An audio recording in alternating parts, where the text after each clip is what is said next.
I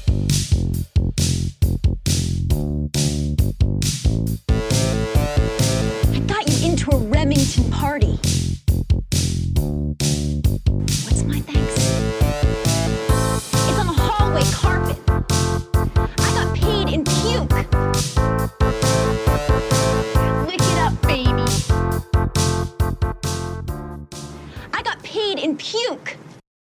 Welcome to Paid in Puke, a podcast where three women with names discuss movies about something other than a man. Paid in Puke is hosted by Annie Malone, Christina Barr, and Jessica Baxter. It's also a spoiler-filled free-for-all. You've been warned. Welcome to Paid in Puke. This is Season 8, Episode 1, wherein we will be discussing all things Florence Pugh and Don't Worry Darling. All of you wives. With you all the time. We men, we ask a lot. Can't you see? We ask for strength, I long to be food at home, a house cleaned, with you all the time. and discretion above all else. Boys and their toys. At least we know they're getting work done. Welcome to the Victory Project. We're all here because we believe in the mission. What are we doing? Changing the world. What are we doing? Changing the world. That's right. What do you think they're really doing out there? What do you mean? The one thing they ask of us is to stay here. Where it's safe. Do you even know what the Victory Project actually is? Have you ever asked? Do you? Please. What's actually happening? Stop it, Alice. What if this place is dangerous? What if... No. Jack, it's okay. I'm curious to hear where she's going with this.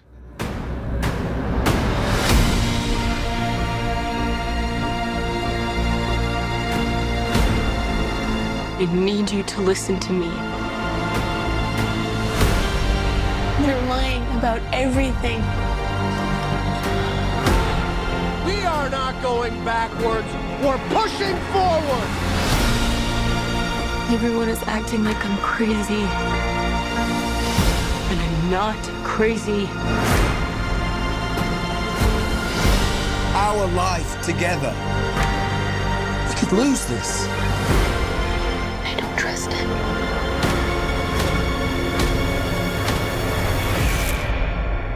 And I don't want to be here anymore. Don't Worry Darling is Olivia Wilde's 2022 sophomore directing effort, with a script by Katie Silberman, who heavily reworked the one written by Carrie and Shane Van Dyke. I'm Jessica Baxter. Oh, I'm Annie Malone, but you can also call me Amy Green. And I'm Christina Barr. I want to kick things off with a timeline of the Don't Worry Darling drama. So here it is. You want to hear a story about how me and this bitch here fell out? It's kind of long, but it's full of suspense. Our tale begins in November 2019. Actor Florence Pugh is fresh off her spellbinding turn in Ari Aster's Midsommar. Audiences have yet to see her career-changing performance in Greta Gerwig's Little Women. Pugh sits down for Variety to interview actor Beanie Feldstein, the star of Olivia Wilde's directorial debut, Booksmart. Pugh expresses her desire to work with Wilde. I have many questions about Booksmart.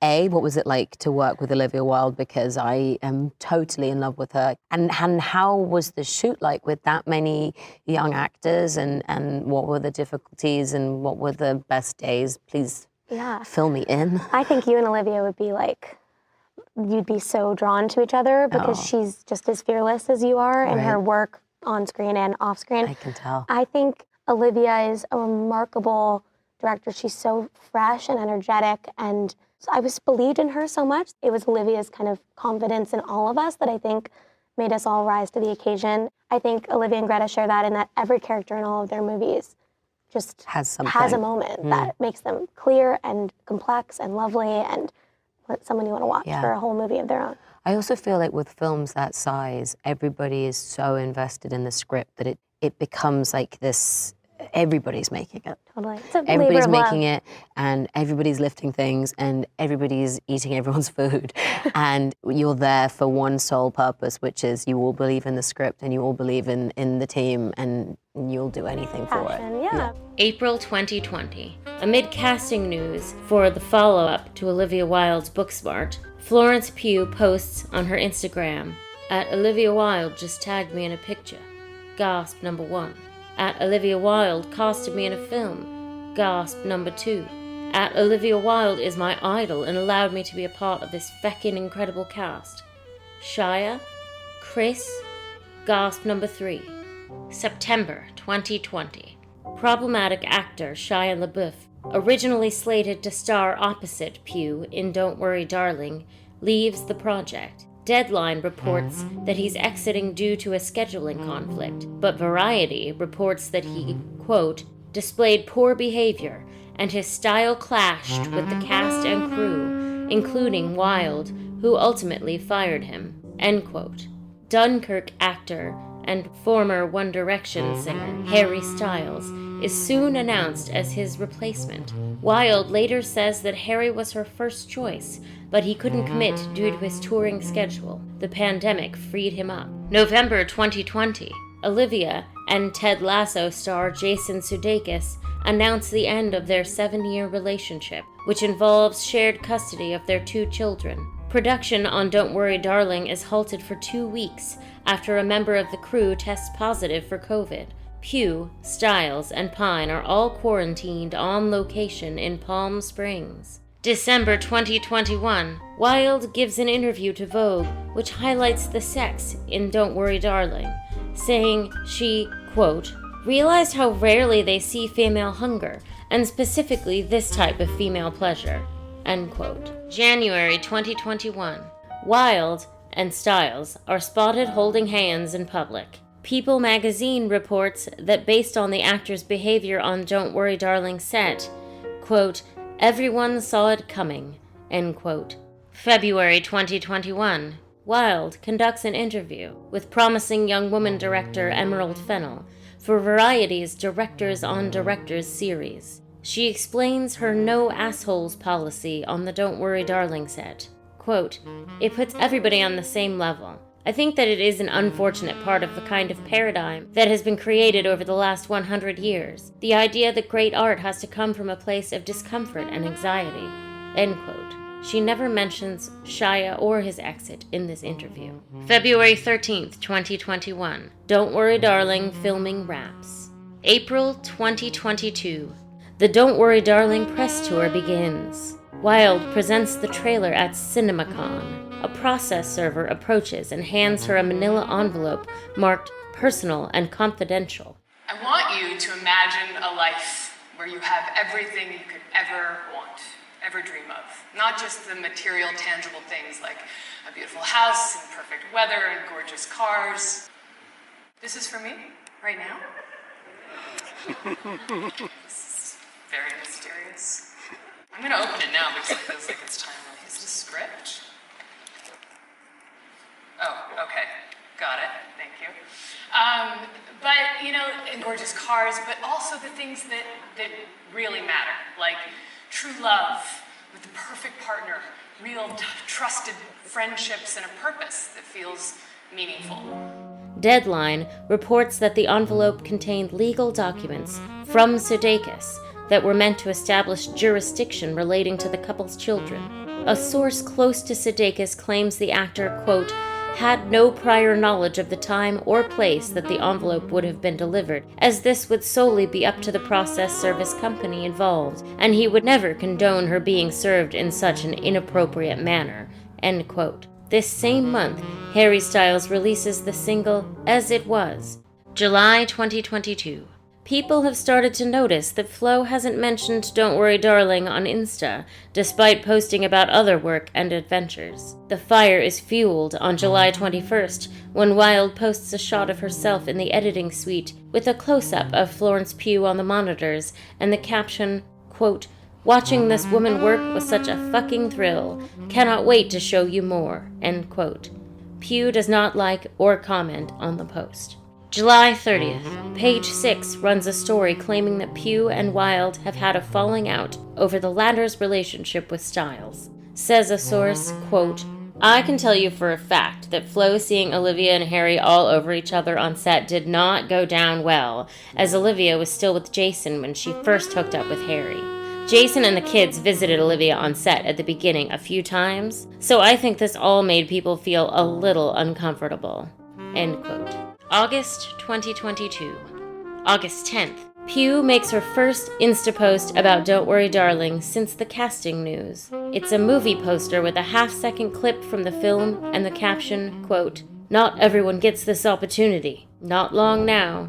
Only in theaters, September 23. August 16th. Pugh gives an interview in Harper's Bazaar, in which she takes issue with the way Wilde has marketed the film. Quote, "When it's reduced to your sex scenes, or to watch the most famous man in the world go down on someone, it's not why we do it. It's not why I'm in this industry. Obviously, the nature of hiring the most famous pop star in the world, you're going to have conversations like that. That's just not what I'm going to be discussing, because this movie is bigger and better than that. And the people who made it are bigger and better than that." End quote. August 24th. Wilde gives an interview to Variety, and once again she speaks enthusiastically about the sex scenes in Don't Worry Darling. Quote, "It's tea time in London and Olivia Wilde is talking about the O word. No, not the Oscars, but her approach to sex scenes in her new movie, Don't Worry Darling. Men don't come in this film, she declares over cucumber sandwiches and scones at Claridge's, just blocks away from Buckingham Palace. Only women here. A bizarre way to market it given what we now know about the film. This is also the interview where she decides to throw Shia under the bus. His process was not conducive to the ethos that I demand in my productions. He seems to require combative energy, and I don't personally believe that is conducive to the best performances. I believe that creating a safe, trusting environment is the best way to get people to do their best work. Ultimately, my responsibility is to the production and to the cast to protect them. That was my job. I knew that I was going to be asking Florence to be in very vulnerable situations, and my priority was making her feel safe and making her feel supported." End quote. August 26th. He's been MIA since his FKA Twigs abuse allegations, but he pops up with an open letter to Olivia saying, quote, "You and I both know the reasons for my exit. I quit your film because your actors and I couldn't find time to rehearse." End quote. To prove his point, he shares text messages he claims to have received from Wilde that show her attempting to keep him on the project, and a Marco Polo sent August 19th, 2020, 2 days after he left the project. Shia, I feel like I'm not ready to give up on this yet, and I too am heartbroken, and I want to figure this out. I think this might be a bit of a wake-up call for Miss Flo, and I want to know if you're open to giving this a shot with me, with us. If she really commits, if she really puts her mind and heart into it at this point, and if you guys can make peace, and I respect your point of view, I respect hers, but if you guys can do it, what do you think? Is there hope? Is there hope? You let me know. Okay, bye. Florence limits the amount of press she will agree to do to promote the film. The Wrap confirms that the actress will not attend Don't Worry Darling's red carpet premiere. The studio executive says, "She'll be doing greetings for us from the set of Dune because she's not doing press." Days later, it's announced that Pugh will skip the Venice Film Festival press conference due to her flight from the Dune set not getting in until after it has occurred. Curiously, Dune's co-star Timothée Chalamet will be available to attend the press conference in full for his project Bones and All. September 2022. September 5th. Ah, Venice. True to her word, Florence Pugh skips the Venice Film Festival's Don't Worry Darling press conference, leaving Wilde, Styles, Chris Pine, and Gemma Chan to do the heavy lifting. It is epically, deliciously awkward. Wilde dodges questions about tensions between herself and Pugh. When a journalist asks about Shia, a moderator shuts down the question. Stiles seems like he has never done an interview in his life. What I like about acting is I feel like I have no idea what I'm doing, and it's quite fun. I don't know, I guess I haven't really thought about it that much, if I'm honest. You know, it's like driving fun cars and a lot of fun stuff. That was really fun. My favorite thing about the movie is like it feels like a movie. It feels like a real, like, you know, go to the theater film movie that, you know, you kind of, the reason why you go to watch something on the big screen. Meanwhile, Gemma is the picture of oblivious grace, and Chris Pine hilariously disassociates. During the press conference, Florence Pugh rolls into Venice donning a fabulous aubergine ensemble and completes the look with an Aperol spritz. She posts on Instagram what is only at that time her second mention of the film, with the caption, "I'm here." Her stylists post pictures of themselves getting their queen ready while wearing shirts that say Miss Flo. On the red carpet, Florence wears an insanely ethereal Valentino dress and hugs Gemma Chan, Chris Pine, and Nick Kroll enthusiastically. Wilde and Stiles are completely invisible to her. Joan Crawford would have been proud. After the film's premiere, she continues to avoid meeting their gaze during the 4-minute post-credits standing ovation. Pugh ducks out while everyone is still clapping. Notably, Wilde and Stiles also keep their distance in Venice, with Gemma Chan, Chris Pine, and Nick Kroll providing buffer duties throughout the event. Whether or not Stiles and Wilde are still together has yet to be revealed. Desperate for answers, the internet notices that Chris Pine made a weird face when Harry Styles took his seat next to him at the Don't Worry Darling screening. Twitter spins that moment into a whole thing. Did Harry Styles spit on Chris Pine? Twitter studies it for about 24 hours with multiple angles and some hilarious edits and discourse. Up until this point, Harry's people have been completely silent, but they clear this right up. Harry Styles did not spit on Chris Pine. Editor's note: I like the theory that Chris Pine just forgot where he put his sunglasses, and then he sees them in his lap. He is later seen putting them on just as the lights dim. September 8th, 2022.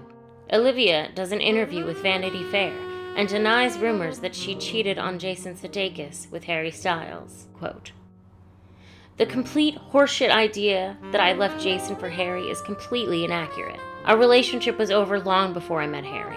Like any relationship that ends, it doesn't end overnight. Unfortunately, Jason and I had a very bumpy road, and we officially dissolved the relationship towards the beginning of the pandemic. We were raising 2 kids during lockdown, so we co-parented through that time. Once it became clear that cohabitating was no longer beneficial for the children, it became the responsible thing to not, because we could be better parents as friends who live in different houses." End quote. September 19th, New York premiere. Florence Pugh does not attend. Neither does Chris Pine. Instead, they tag team on a pre-recorded IMAX intro. September 23rd, 2022, release day.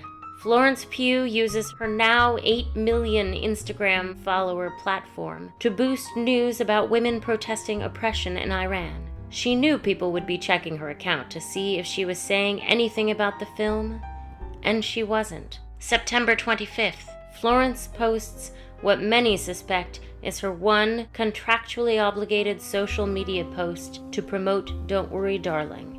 A series of photos from the shoot. The cover shot is Flo sitting in a makeup chair with pointer fingers up both nostrils. Enter actor KIKI Layne, best known for films If Beale Street Could Talk, Coming to America, and The Old Guard. The actress who plays Margaret in the film posted the following to her Insta. Quote, "The best thing about #Don't Worry Darling is that I was lucky enough to meet @Ariel Stachel. They cut us from most of the movie, but we thriving in real life. Love you, Ari. Heart emoji, heart emoji, heart emoji, heart emoji. #got my check. #got my man. #everything happens for a reason. end quote. Lane shared photos with Stachel, a 2018 Tony Award winner, for the band's visit, who commented, quote, "My love, you are a queen, and your talent shines so bright. I was thirsty then, and I'm thirsty now," end quote. Gemma Chan, one of few other actors of color in the film, also comments with a heart emoji. Opening weekend, Don't Worry Darling earns $19 million domestically and $30 million worldwide against its $35 million budget. Drama, drama, drama. Holy fucking shit. Let's get into this movie.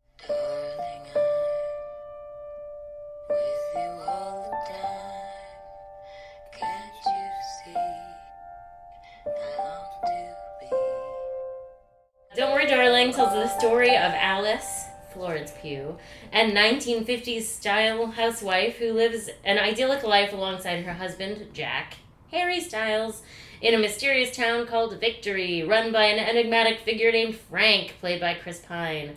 Don't Worry Darling also stars Olivia Wilde, KIKI Layne, Gemma Chan, Kate Berlant. Shut up. Hot Probs is on. Oh shit, yeah. I feel like we should start with hot props. I just feel like we should just kick it off with hot that. props for show. All right. For show. Who wants to start hot propping? Well, I mean, I thought the pacing was a prop. Yeah. I thought it kind of dragged and, like, the imagery was real repetitive. Absolutely. Yeah. I mean, it was supposed to, I think, evoke a sort of trapped in a place vibe, right? Right. But I don't think it was very effective. No, I didn't think so.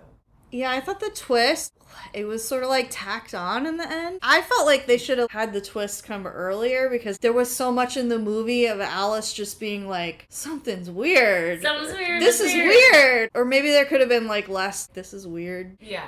And have it just be more about the interpersonal drama. Right. And then have it. It's interesting that you say the twist came too late because I read both the original script by the Van Dykes, who are related to Dick Van Dyke, I forget how, and the shooting script, and both reveal the twist at the second act. And I feel like it was much more effective in both of those cases. Because I was saying when it was getting towards the end, one of my hot props was like, whatever the actual thing is, it's like too murky. She's getting close to something. What did she see? What are they really doing at the Victory Project? I mean, it was like enough of like, okay, we know there's a thing, you know.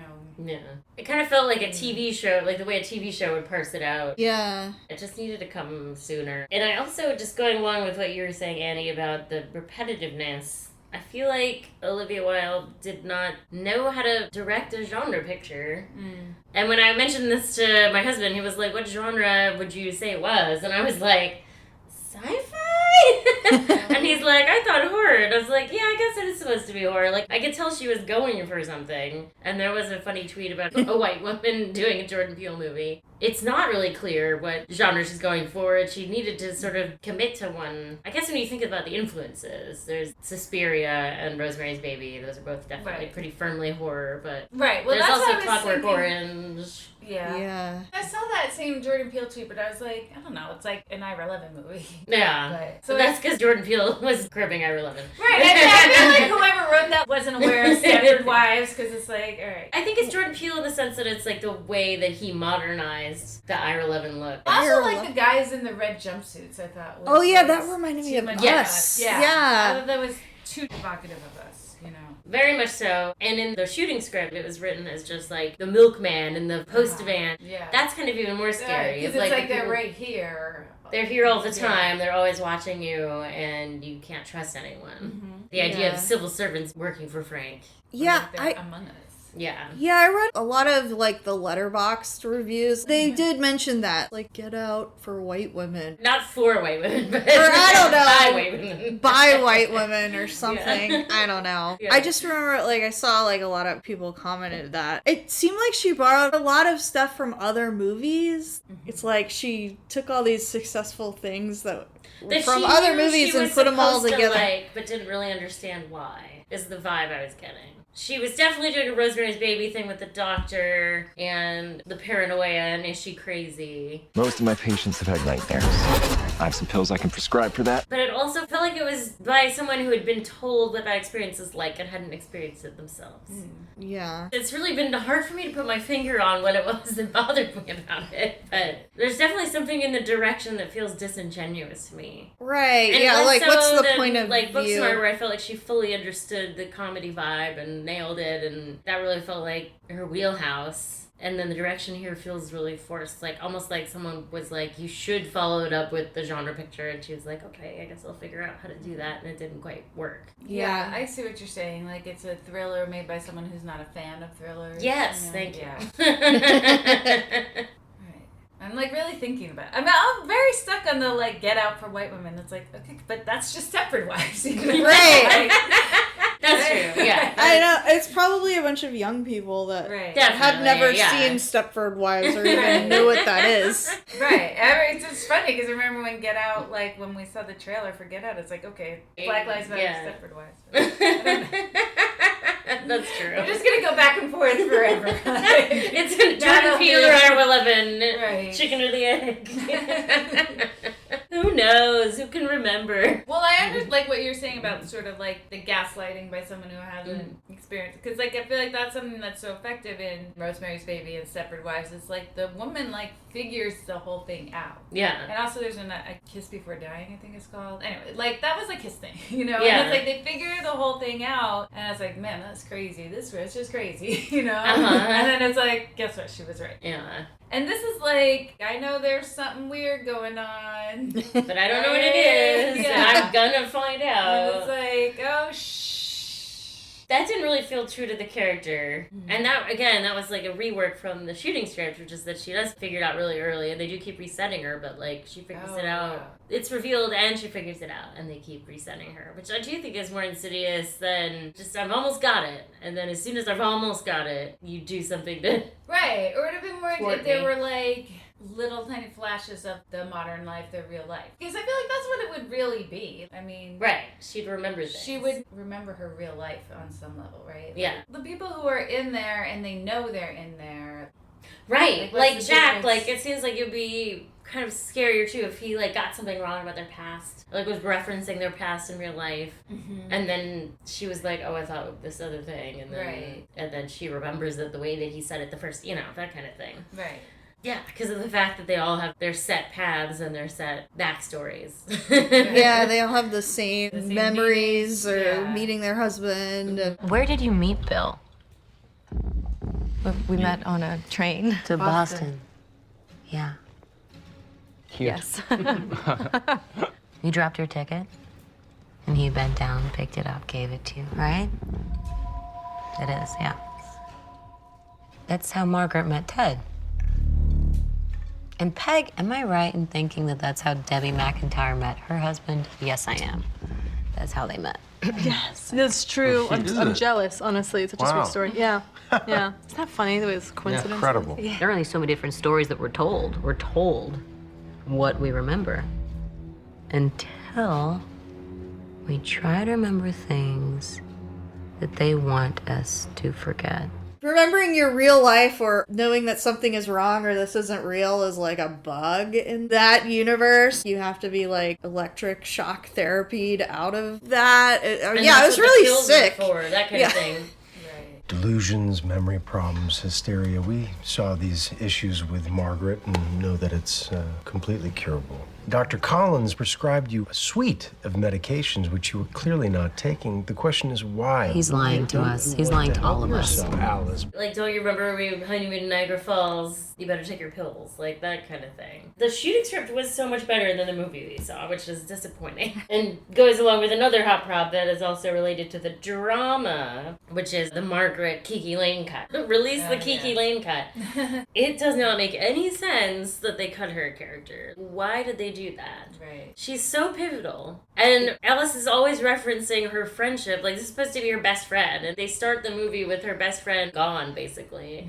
And she keeps being like, she tried to warn me. And it's like, well, when did she do that? We Right. didn't see that, show that. And it's Right. all that stuff happens off screen, but she's so important. And that's really weird. It's such a weird decision.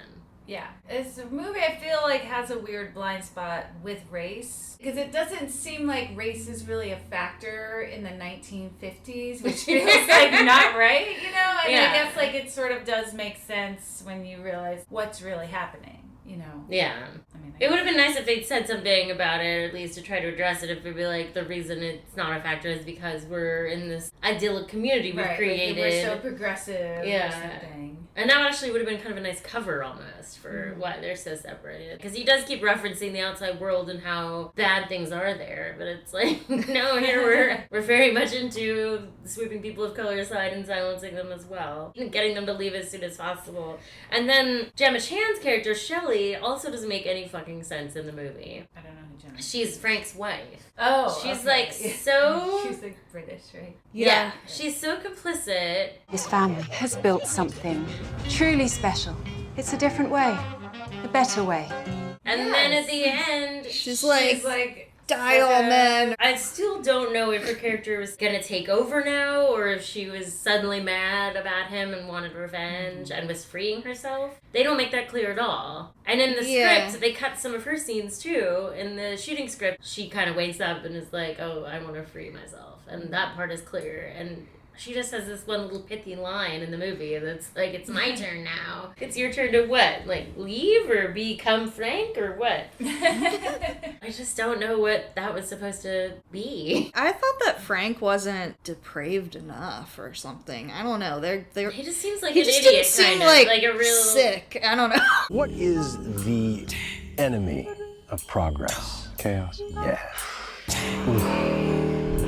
Nasty word. I mean, he was like menacing and stuff. There was just something, I don't know. He's I just guess like I an just... annoying guy that you'd get stuck talking to at a party. I don't know. I've been waiting for someone like you, someone to challenge me. Yeah. He didn't seem smart enough to have devised all of that. He just seemed like a really attractive... I guess I just didn't find him as scary as I thought I was supposed to. He was just more annoying than menacing. That, like, kind of worked for me. Like, I feel like that's part of what the movie is trying to say is white men are so used to being, like, the default main character, you know what I mean? And it's like, you can be someone who's, like, so average. He's, like, an average white guy who just thinks he's the king, you know? Yeah. Outsmarted everyone. That's sort of, well, just like that, he's just sort of by default on top. You know? I mean, and then also, like, he's based on Jordan Peterson, who has, like, that's so embarrassing, that guy, you know? I mean, he's pretty ineffectual. That's very true. That's a good point. I thought the marginalized were supposed to have a voice. I forgot about that. I do like that idea. And then, it's not clear in the movie, but there is a case to be made that this is just technology that exists already that they repurposed. And that's why it doesn't work very well. They're not like some geniuses that created this world. Yeah. Like he's maybe some guy that got fired from the company that created this technology and was like, I'm just gonna go make my own MLM basically. Create some MLM. Yeah, it's so crazy that he's just I'm gonna make worshipped. my own society where people like want to be with me. Well, that's, yeah, I was like, I want to go back to a time when, you know, like, my genius was appreciated. Yes. My vision. And all those guys, I did think that was really effective. Is that it seems like all the guys are so obsessed with him. That's like the best thing Nicole does is be so thirsty for Frank.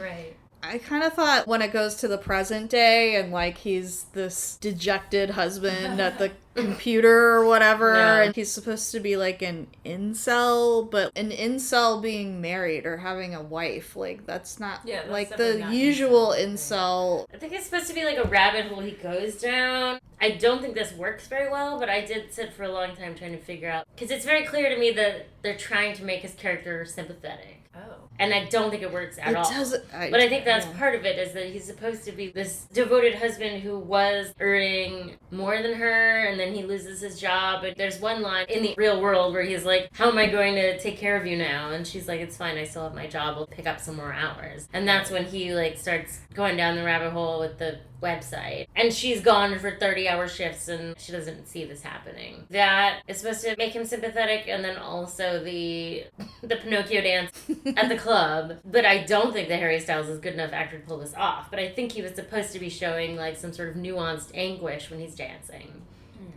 Like, what have I gotten myself into? And I want to go comfort my wife, but I can't because I'm dancing with this guy. And I don't think any of that is coming through, but I can see him sort of trying to. Like, I just did didn't- my recollection of his face in that scene. He was just like, I'm trying so hard. No, like, what's happening? I mean, definitely hot prop is Harry Styles acting. Not great actor. Yeah. I thought he was, like, fine, but I think I was expecting so bad. Like, I don't know, I thought it was fine, but I didn't feel like I was supposed to feel sympathetic for him, especially in the modern, but, you know, I mean, I felt like what it was, not an incel, but like how men find it emasculating if their wives are successful in any way. I don't know, I would never be sympathetic to someone who is like, their wife got home from work and he's like, you didn't make dinner. Yeah, oh my god, that is And really, it's yeah, where he's like, like, I didn't know what you wanted. Right, you didn't answer my text in surgery. Why would you expect that? You Yeah, know? and then he was all hungry and grumpy, and he's like, I haven't eaten. She's like, why not? Like, right. Like, that was great. That was a good exchange. that made sense to me. It was like believable to me. There's a kind of man, not necessarily an incel. There's married men too, I think, who long for a time when the roles were very clear and the men were the providers and the women looked pretty and stayed home all day with the kids or whatever. Yeah. That was a better time for everyone, according to some people, you know. Mm-hmm. I thought it would have been interesting or creepier if it was like the weird guy at work that she hardly knew or something. Right, Like- which is what it is in the shooting script also. Oh, really? That's, yeah. Oh, so she's like not married, it's just Right, some it's guy, just some like- guy at work that was God. like, you look like you worked too hard and I was free. That's such a better movie. My Yeah, that should have been- God. yeah. I see that. I think it was a better movie before. I wonder why they changed that. I do think they were really trying to make it like this guy is a victim also.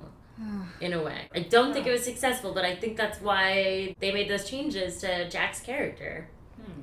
Because it's I like didn't find him society sympathetic. is toxic for both these people. They're both victims. Yeah. She's trying to do a lot with it. Yeah.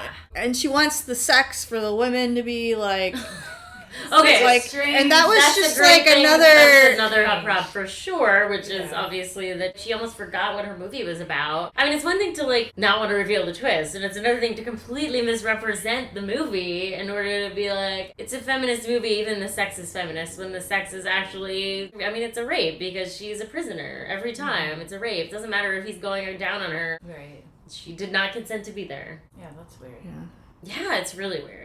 That's like a parody of feminists. Like, feminism is when guys don't nut. You know what I mean? That's, like, Yeah. That's what I mean by it. She doesn't Like, quite that's get not- it. I don't know. It's like, girl, you do not speak for it. That's no. I'm so glad that she Not hasn't had horrible. that many traumas in her life related to being a woman, but you gotta talk to other women about their experiences because, yeah, that is not feminist. Right. That's a funny t-shirt. Feminism is when guys don't nut. Yeah. I would wear that. What did you think about like the eyeball and the ladies dancing? That's the imagery that I thought was too repetitive. There's but too much like, of it, I yeah. feel like that would have been more effective if the reveal was a little earlier. Because like her eyeball is all clockwork oranged up. And if they use that as like a shorthand of her getting sucked back in after she figured it out again. Right. And sometimes changes will happen when you're shooting because you have to make them for budgetary reasons, or so I know they were shut down for 2 weeks for COVID. But like, it does seem like there's a lot of rewriting on set that doesn't make a lot of sense. Rewriting and reworking. It is disappointing to read a script that has so much potential and then have it get kind of squandered. I feel like there's a potentially really good movie in here, you know? Yeah. And I didn't like hate it. I thought it was fine. Not totally successful, okay movie. Yeah. But it definitely could have been tighter and it definitely could have been a lot better. It could have been great, and Yeah. it's just okay. There's things that are not good. Right. Like the on-the-nose dialogue. Again, a lot of this stuff not really in the script quite this blatant of a way. Like lines like, don't get hysterical, you're acting crazy. Right. A lot of Nazi stuff that's not in the script. It says like pure and... Or like, whose world Whose is world this? is it? Literally, when they cut to Florence, it sounds like they're saying Zig Heil. Next call. Why do you think Olivia chose this story as her follow-up to Booksmart? Seems like she wants to do something about feminism or women. I don't know. Women. I don't know. I mean, I feel like you read the original script and it seemed like a potentially good movie in there, you know, probably because it felt like she could make a good movie out of it, you know. There were so many beautiful Palm Springs and the clothes and Yeah, the hair I love the and clothes. stuff. Yeah, I love and like the look. All the women like their looks. I really, really like. Yeah. Stylistically, it was gorgeous. Yeah. And there were some fun shooting locations. Like Frank's house it's like a famous home in really? Palm Springs. It is the Kaufman Desert House. It's made famous by Slim Aaron's poolside gossip photo. Oh. And then the Victory headquarters is the Volcano House in the Mojave Desert, which was owned by Huell Hauser. Who's that? Television personality. Huell was one of a kind, a down-home, folksy voice bringing us the hidden treasures of California for 3 decades. Hi, I'm Huell Hauser, and right now I'm riding high up over the beach here in Santa Cruz, one of our state's most beautiful and historic communities. He donated the house to Chapman University in 2012. Oh, my former brother-in-law went there. Oh. And then there really was a nightclub called the Dollhouse in Palm Springs in the 1950s. That's the club it's the Dollhouse nightclub. Oh, right. Where Dita Von Teese is there. Did they kidnap Dita Von Teese in the world of this movie? Oh, right, yeah. Shelley's like, I have a special surprise for you. And it's like, Dita Von Teese is tied up in her house in real life. Not everybody is real. Like, the kids aren't real. That's true. Maybe she's you not could real. just program things. Yeah. So if the kids aren't real, then Margaret's son, no kid ever died or something. That's true, and that is so fucked up. There is a line, she says they took him away to punish her, which, again, it'd be nice to see her say that. Right. There's a lot of, she said this, and she said that, and it's like, okay, why don't we let her speak for herself? But that's true. Like, they made up this kid for whatever reason, and then they were like, he's gone, he's dead, too bad you killed him. That is obviously a punishment. Like, there's no way it's not. Yeah. And then, it would be really nice to know any of the other characters. Because all we know is Alice, which I do feel like that makes it like a pretty white feminism movie. Yeah. It's like, oh, she got out. That's good. Phew. Right. Alice is fine. Movie's over. Right. Don't worry about anybody else. It sounds like Margaret has a very interesting story herself, and I'd like to know why she had a fake kid. Was she one of the people who wanted to be there initially? Maybe like she couldn't have kids or something, or maybe she didn't want kids and her husband made her go here so that they could have a fake kid together. Yeah, or like what's her name?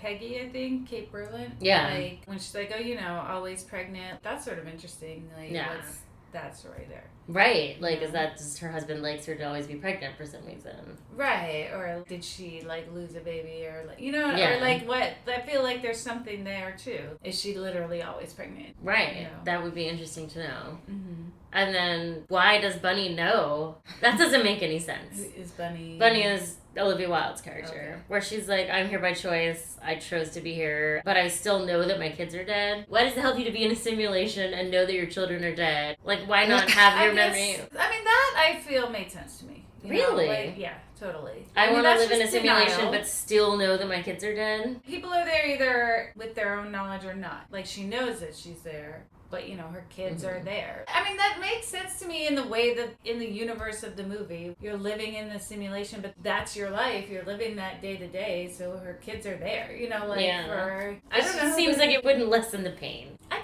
to always know the kids are not real. But the alternative is the kids aren't there at all. Or that she has that part of her mind wiped and she's like, this is my life and my kids are here. If you're going to eternal sunshine yourself, do it all the way.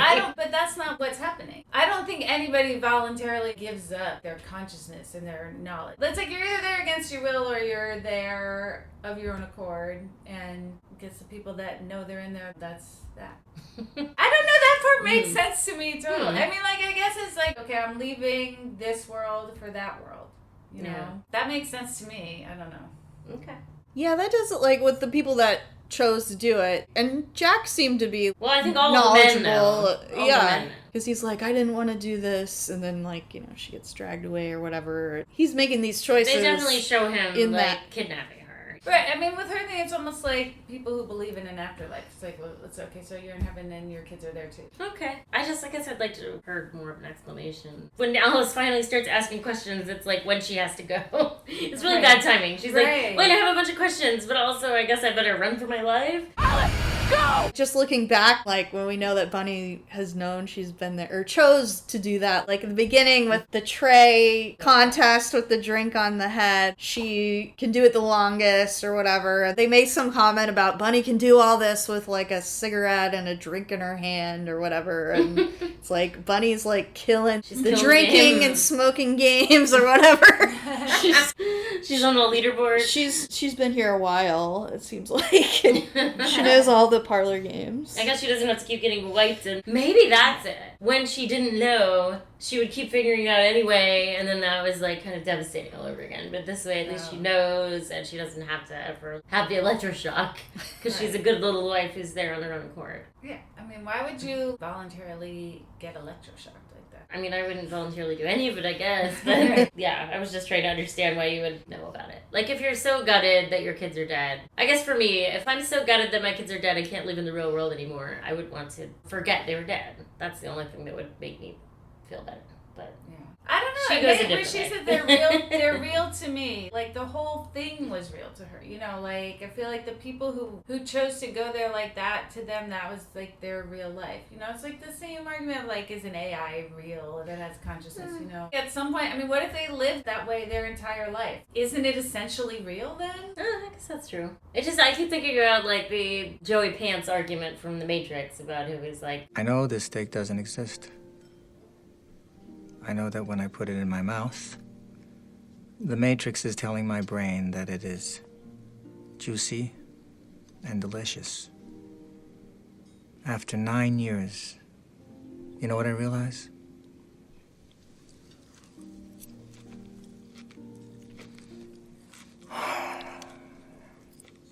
Ignorance is bliss. I can't live here because I know the steak isn't real. But I guess it's just different ways. Isn't he like the only one in the movie that feels that way, right? Mm-hmm. So it's just denial, baby. Lots of people can live with that. Yeah, I guess so. I didn't like the thing with the saran wrap over her face. Like I thought it was supposed to be effective, and it was kind of goofy. Yeah. What was she trying to do with that? I don't even know. See if she was dreaming or wake herself up, or I thought some kind of out of like, nowhere. this girl's going crazy. Yeah, but we already kind of knew that she wasn't at that point. Yeah, the part where she's washing the windows and she gets pulled into the door. Yeah. Yeah, there were so many moments like that where it's like, okay, something's off. Oh, we don't know what happened to the plane. It seemed like a thing, but... yeah. It just kind of fizzled, I guess. Well, you see Margaret playing with like a red toy plane that was her son's. So maybe that was like a message from Margaret or something. Because it crashes right by the headquarters. Because Margaret's also talking to her through the mirror in the dance class. Oh, right. Like, they don't really ever explain that. They're like connected psychically or something, but I guess it's kind of implied. Again, I really feel like they should have shown them having conversations. Yeah. Or there's a lot of like, I see her in the mirror, or I see her on the roof, or she called me on the phone. She like references a scene that she literally says she came to me and tried to warn me. And it's like, oh, did she? Like, can we see that, please? That was my interpretation of that, was that it's like Margaret's psychic communication. Because it's a big red plane, just like the plane that she's holding right before she jumps off the roof. That's like her kid's plane.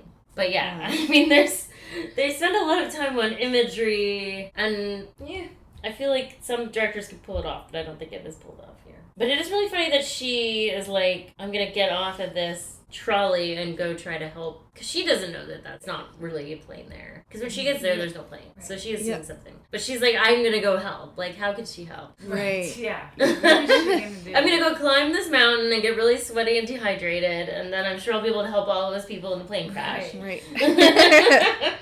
So that doesn't make any sense either. That's not helping her case that she's of her right mind, you know? And especially if she's supposed to be a doctor. Like, there's a couple things in the shooting script that are her doing some doctory shit. Oh. And they cut all that. Like, she, like, cuts her finger and then she instinctively fixes it really well. That would have been so much more interesting. Yeah. Like, if there were more hints to reality, I think that would have been way more interesting. I do too. There's a lot of stuff that's just, you've seen it before. And one of those things in particular that just kind of irks me, because I know it's really taxing on the actors, is the scream underwater scene. And there is that in there. It's like just a dream moment of her underwater screaming, and it's like, why? That's really hard for the actor. All we want is to be treated like human beings, not to be experimented on like guinea pigs or patronized like bunny rabbits. I don't patronize bunny rabbits. Like, two of her, like, almost suffocating, basically, right? Two stunts. Yeah. I mean, they weren't innovative, like, if you're going for symbolism of she's being suffocated. More effective was this one shot of Jack kind of begging her to be reasonable or whatever, and he's kind of suffocating her with his body. Right. And she's like, I can't breathe, and she's pushing it on him. Like, I thought that was the most effective of all of the suffocating scenes, and the one that would be the least patronizing bunny rabbits of Florence Pugh, you know? I've already started underlining meaningful passages in her copy of Moby Dick, if you know what I mean. Well, I really liked Kate Berlant in this, like her subtle comedy. So funny. I love her. I loved how she's talking when they're at the shopping center, and she's like, we're moving closer to town. And it's like, they're just building a street of houses behind them. Yeah. And Florence Pugh's like, how does that make you closer to town? And she's like, well, we're closer than those. Yeah. We won't be the furthest from town. Yeah, exactly. I thought And that she was says hilarious. it so matter-of-factly. Like, yeah, like... Obviously. She's very funny. I have another line. I forget even what she's bragging about doing something, and someone goes, you have to teach me, and she goes, it can't be tough. Yeah. Oh, the hors d'oeuvres. The hors d'oeuvres, yeah. Or what does she say? It's a skill where I buck convention or something. My appetizers. It can't be taught. There was something when everyone was getting there, and someone's like, I feel like we're late, and the other person is like, we're literally arriving at the same time.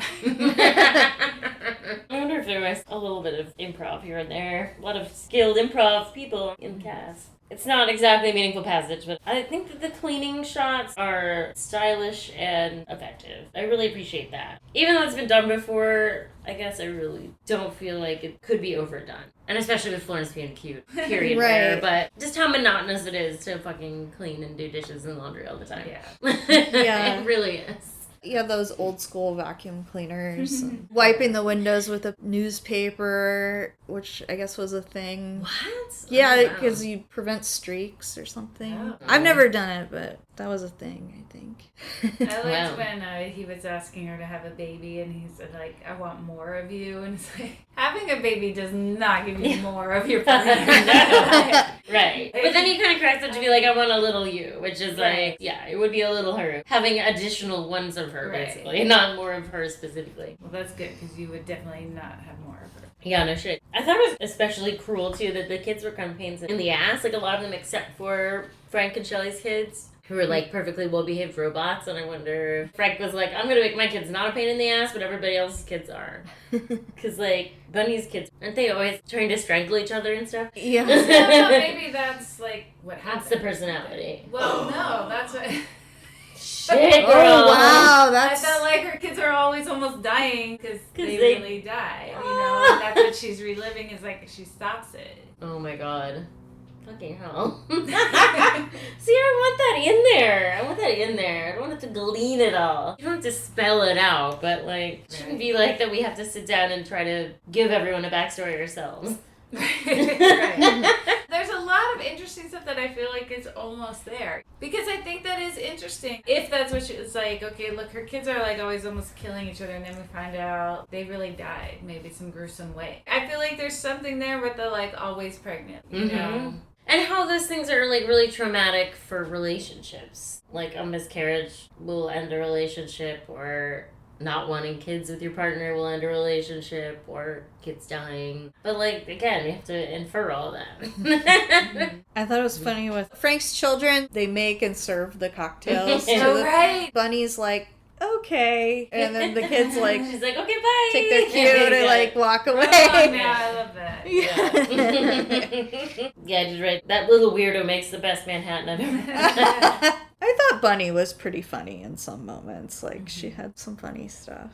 She did, yeah. I really liked it when it was all the ladies being 50s housewife ladies. It was cool to see, like, how they shop, and, like, there's the model with the new thing, and they're like, I'm gonna get that. That's the kind of shit that's, like, a clue to it being a video game, I guess. Oh, yeah. It's a lot easier to have that kind of thing than to have, like, a whole mall coded that you'd have to go and shop through. Yeah. And, like, Jack is like, I got this dress for you. And, like, he just... Right. It's like in Pokemon Go when a new outfit has been unlocked or something. Right, exactly. Sweet. Yeah. Oh yeah, I wrote in the very beginning, I forgot to tell you you're not feeling well. I I'm so sorry I forgot to tell you, but you're not feeling very well. And the only way to cure it is if we stay home all day and I tend to you and kiss you and cook for... Bye. That's cute. Yeah.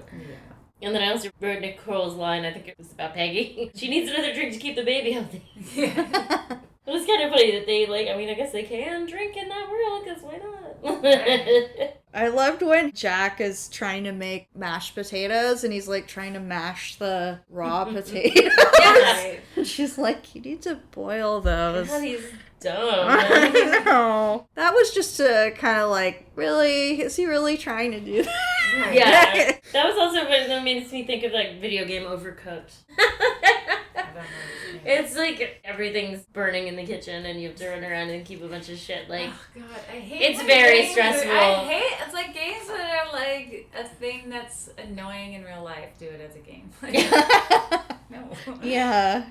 That's true. Yeah. Well, I mean, this is The Sims too, right? Like, I guess this is kind of like a glorified Sims situation. I guess. How you have to, like, make sure your Sims go to the bathroom or they pee their pants. Oh, God. You have to tell them to eat. It's just like, fucking hell. I already have to tell my children to eat. That's so bizarre that could be a game because it's like work, you know? Yeah, like, like, you have your own job, and then in your free time, you make an avatar go to work and go to the bathroom, and... I mean, that's why I feel there's so many, like, driving games, and it's like... Oh, I know. Right. Is there an emptying the dishwasher game? There fucking is. Sorry, you incorrectly loaded the dishwasher. Oh, loaded in the most then we can efficient have way. Like, you have to rinse all the food off. Yeah. Rinse them, Debbie. It's no big. I really liked the way that Florence delivered the line, you made me feel like I was crazy. I thought that was good. I mean, obviously, every line delivery flawless. Oh, God. Yeah. If we're going for meaningful passages, just everything that Florence said and did, but... Except her cling wrap face, I'm sorry. Yes, that's true. Yeah, I like the way that she said, and I don't want to be here. And it was like kind of like in a whisper, but it was really intense. At the party? Yeah. I don't want to be here. When she was talking to Jack, basically like, we got to get out of here. Yeah. I mean, those scenes were difficult to watch because of how unmatched their acting is. Yeah, she's just so light She year can't help but away. kill it, and he's just, like, barely holding on. He's fine, but it's just not... I really do feel like they should have gone back to the well. Yeah, I feel like anybody could have been Jack. I don't know. Like, I was thinking Shia LaBeouf, like, people say he's a good actor. I don't know. Would he I wouldn't have liked that either. I don't know if I would have liked him in that either, No. so... There are lots of good young actors. Right. Yeah. Jordan Peele gets them in his movies all the time. Yeah, I don't know who would have been. Yeah, against Florence Pugh. She was just so good in it. Those were like a lot of the other reviews too. This joke about like her back must be hurting from carrying the whole movie or whatever. Yeah. I mean, definitely. And then I thought, like, oh, even before I saw the movie, like, because, like, Warner Brothers, they're kind of in the toilet. Like, they only could afford to have 2 movies in the theater. It's this one and, like, Black Adam. I wonder if they were like, this is, like, our Oscar bait thing or whatever. That would be so cool if she could get a Best Actress Oscar out of it. But then, like, after seeing it, I'm like, I don't know if that was a best I don't know. I mean, she might get a nod. She's coming out with another movie later this year. The Wonder, and I think that will probably That sounds be her. fascinating, that I think story. that will be her nom. And maybe she could win for that. I don't know. But, like, I mean, this is a great performance from her, but the overall movie is too much of a mess. Not to, like, diminish the other actors, especially the other women actors, are terrific. I've seen Gemma Chan and other stuff. I haven't seen KIKI Lane and anything else, but she seemed like she had a lot of potential. She nailed the, like, 5 lines they kept in the movie. Yeah, and the guy who played her husband, he's like a Tony-winning actor. Yeah, he's from Broadway. Yeah. A lot of talents. I think Chris Pine is fine. I just didn't think that character was very compelling. Right. I've definitely seen him do great stuff. What's his name? Timothy Simons? I thought he was good. Oh, yeah. I thought that was, like, really good fit for that. Oh, the doctor? Yeah. Keep calm and carry on. Yeah, he was very menacing. He was pretty effectively menacing. He's like, I'm just here for fun. I really enjoy this. Enough to the suicide need, huh? Now, if you'll excuse me. Did you guys notice the recurring motif of carrots? I just kept seeing, like, whole carrots. Oh no! I remember the one where he's like, "Do you want a carrot?" Yeah, but then they're like that's kind the of only carrot. sexually eating a carrot. But then later on, Frank has a carrot. He's like either eating a carrot or feeding a carrot to someone else or offering a carrot to someone else. I was like, what is the symbolism of the like whole peeled carrot? Is it like a rabbit hole thing or something? Maybe. And her name is Alice. Yeah. Jack Rabbit. Oh my god! Wow, that's true. I did want to say that I love classic cars, and I really liked the imagery of the classic cars driving through the desert. There was a person on Twitter I follow at Hello Pugh, and her name is Sophia. She's kind of like the president of the Florence Pugh Twitter fan club. And I really liked her suggestion. Early on in the movie, you see all the guys like going to work toward the portal. They are really like going to work and waking up and doing whatever dumb shit they have to do to pay for this. Yeah. And it would have been so triumphant if all the women were in the cars driving away at the end. Oh yeah, Instead that of would have like been the cool. ending was just clunky. Right. The cinematography was really great, and I feel like it just kind of fell apart in the editing suite, and yeah, I don't know why. Bummer. So this is what's called a lunchtime poll. Are we going with who could trap you? I thought who or what. Who or what? How could you be enticed to live in a simulation? Yeah, that's what I thought. Okay, there you go. Well, if it was like Madonna from like the 80s, like she could talk me into doing anything pretty much, I think. Like if we were gonna live in New York in the 80s or something, like I'd be down with that. Like You're so stoked for desperately. I know, I'm excited to see it. So you and then I would be could dress trapped like in- that and be Yeah, like totally. Cool simulation. Yeah, I like that. And then we'd go dancing and stuff. How San Junipero. I know! I love San Junipero. I know you were not super into that either. I'm putting it so mildly. I'm sorry, but that was one of those things where I'm like, I cannot believe this is a thing that people are talking about. We talked it up a lot, I guess. With no hype, I would have still not liked that. All right. Well, I don't have like a specific person or anything, but my ideal world is 11 months of summer, 1 month of Christmas. Oh. You know, so that's a good start if you want me to live in your simulation. Wow. Yeah. I thrive in the sunshine, even though I'm alabaster skin. I love the sunshine. I love the beach. You know. What was the last beach you went to? Oh, fun fact about the beach, I read this. Yeah. Beaches are actually some of the filthiest places in the whole world. Just a sandbox of disease and... And when I say summer, like the beach, you know, so it's Jersey Shore. Or we could do like a couple of Hawaii. Yeah, nice. Okay. You know, yeah, nice, hot. And then 1 month where it's just like so fucking Christmas. Just like the real world then. Although that's, at least it'd be limited to 1 month in your world and not like 3 months. Yeah. They start that Christmas station so troublingly early out here in Seattle. Like I feel like last year it fucking came out in the middle of October and I was like, no! I do remember hearing Christmas music like pretty early last year. Yeah, Costco already has like Christmas stuff. I don't know, I don't Next like to the Halloween costume. I would visit you during the summer part, but I would go to some Halloween land for, right. Because, yeah, anyway. Well, when you first brought this up, I was like, obviously Florence Pugh could trap me in a simulation. I didn't even really think much beyond that, because I was like, I don't even care what happens there. If she wants me there, I'll just go. No questions asked, though. As long as you visit me sometimes, that would be important. And you roll reversal. Like, I'll clean your apartment, and you just come home and eat the dinner I cooked for you. Maybe we kiss a little. Oh, that's a nice life for you two. I like it. I love that for you two. Thank you. How very. Are we gonna talk about the film festival at all? That was like such a great. I loved that news day. I was watching the spit video from different angles.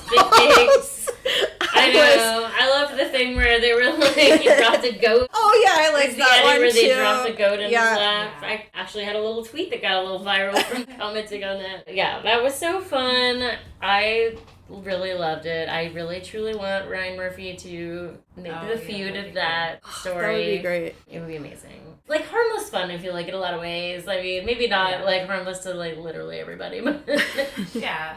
I guess if KIKI Layne's like, I'm fine because I got my man and I got my check, then it's fine. But it was a real crazy time. So I wasn't like as addicted to all the drama as some people were. Some people. You know. But yeah, I think that would be really entertaining, like a Ryan Murphy thing. Especially if like Kate Berlant played herself. Right? And Nick Kroll plays himself. Right. And then get John Early in there somewhere would be good. Oh my god. For sure. I don't want Sarah Paulson as Florence Pugh, just because she's always in these things. She would be something for her, some studio person or something. Oh, yeah, that's fun to think about. I mean, I can't even imagine who could play Florence. Florence would have to play herself. Oh my god, that Valentino dress was just amazing. Yeah, and breaking news, she was just at like some Valentino. I don't really know fashion that well, but some sort of Valentino thing. Oh just yeah, now. The pink thing. She has like a pink thing with little chains on it and like a white cape over it. Okay, I gotta look that up. She looks gorgeous. There's like a lot of buzz that she might be announced as the new face of Valentino's. Ooh, that makes sense. Yeah. Oh my god, I loved her Venice dress so much. So gorgeous from every angle. Like, I don't know if you got a 360 view, but like from the back, her butt is sticking out a little bit on the bottom. And it's all swishy. I know, it's like so flowy and glittery, and I don't know, it was just great. Gorgeous. And the shoes with like the feathers and yes, yeah. And I liked the purple ensemble earlier that day too. Liked the purple one. She really looked like she was on vacation. Yeah. Real good. She really outfits. killed it. Yeah. And she brought her grandma and her mom and her sister. Oh, I love that she and the grandma were like dancing Grandma together. Pat, going down the red carpet. It was really cute. Her grandma hadn't like gone on any trips since the pandemic, so it took her some convincing. And she was like, "Oh no, I don't think anyone wants to see me." And then people were cheering for Grandma Pat on the red carpet, and then she was really excited. Florence Pugh seems she has a cool family. She's very tight with her family. She seems very well adjusted. And I'm sure she'll be taking family to the Oscars too when she inevitably goes. It's always fun to watch her. She's great. She's like really not saying anything about this movie. Right, that's true. There was definitely some validity to the fact that Olivia just wasn't around a lot, and there was like a reported shouting match. There were a bunch of crew members that said that they overheard a shouting match between the two of them. And the crux of the argument was Florence being like, "I've been directing this movie when you're not here." Oh, and it was so wild when they got like 40 crew members to be like, "We didn't see anything." I know. Wasn't that so weird? I always have to sign a document when I didn't see something. Right. That seems all on the up and up. Olivia Wilde, she's just very slick. I saw her like on Colbert. She'll be fine, you know. I mean, like she's gonna be a successful. Fine. And I mean, she has like real popular girl energy. She does. Real, yes, that's exactly it. And she has like this way of answering questions or like explaining situations. It's just like, oh, okay. Like she's very convincing, I guess. You know, she's not like Bryan Singer. It'll be fine. Yeah, You know? like I don't think she did anything horrible. I think it got out of hand. And yeah. She dropped the ball, and then she obviously like made some bad calls and got called out for them, and she's just like, oopsie, let's not worry about that anymore, everyone. Like instead of owning up to it. I mean, I totally get the instinct to be like, oh, let's pretend that didn't happen. Right. Yeah, it's like she doesn't have a way of owning any of the, oh, I shouldn't have done this, or I wish that hadn't happened. Or I don't know. It just seems like she has this way of deflecting it all as like, if I was a man, nobody would ever talk about this, or like... Which is true. I mean, that is true. It is very Absolutely true. is. And on the Colbert interview, he was like asking very pointed questions like, so to be clear, was he fired? It must be particularly frustrating to have people talking about a lot of things that aren't the film itself. Oh, are they? Really? You haven't heard? No. There were reports of feuds. Right. People analyzing body language. Yes. Private messages being released. Yes. Narratives and counter-narratives. Yes. Olivia Wilde, is there anything or nothing in that list you would like to clear up? Well, you know, it's kind of, it's interesting. The whole experience has sort of changed my way of thinking about the internet and how we choose to interact with it or not. But really, it's kind of ironic because all of this is really what the film's about. The film is about the narratives we are fed and whether we choose to accept them or question their sources. And, you know, as you said, there were private messages that were released without context to try to make a situation look like something that it wasn't. Early on in the process of making the film, as the director, I tried to mediate a situation between people to try to see if they could work together happily. Once it became clear that it was not a tenable working relationship, I was given an ultimatum. I chose my actress, which I'm very happy I did. At the time, was I bummed that we weren't able to make it work? Sure. Did information about him come to light later that made me confident we made the right decision? Absolutely. So just to be clear here, did you fire Shia LaBeouf? We had to replace Shia. He is a fantastic actor, but it wasn't gonna work.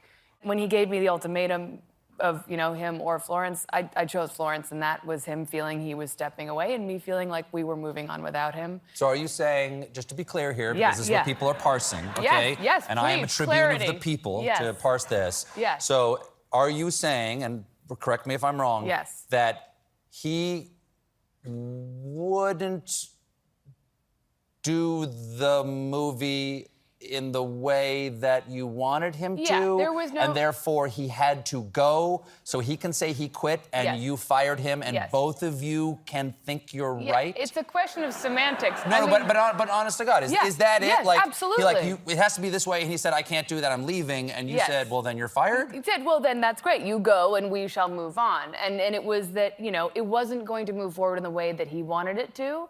And so he had to leave. You know. So who controls the narrative of that story? Is it the star who gets to say they left, or the director who gets to say you're fired? Because that's a big struggle on movie sets. Who's in control? The star or the director? Olivia Wilde, I ask you. It happens all the time.